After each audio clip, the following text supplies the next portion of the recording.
বিশ্লেষকরা বলছেন, ইরান এখনো হুমকি দিচ্ছে, কিন্তু আসলে পুরোপুরি বন্ধ করার রাজনৈতিক ইচ্ছা বা সামর্থ্য আছে কিনা তা স্পষ্ট নয়। কারণ হরমুজ বন্ধ মানেই হবে যুক্তরাষ্ট্রকে সরাসরি যুদ্ধে ডেকে আনা। তাছাড়া চীন, ভারত, রাশিয়া যারা ইরানের মিত্র, তাদের উপরও চাপ আসবে। কেন ইরান তাস খেলছে?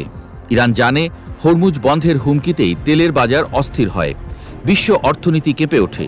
আর এই চাপ কাজে লাগিয়ে ইরান কূটনীতির তাস খেলছে, যাতে ইসরায়েল আর যুক্তরাষ্ট্র চাপে পড়ে। একটা কথা মনে রাখবেন, হরমুজ বন্ধ করা মানে যুক্তরাষ্ট্রের জনগণের পকেটে সরাসরি চাপ, আর এর জবাবে আসতে পারে ভয়াবহ সামরিক প্রতিক্রিয়া।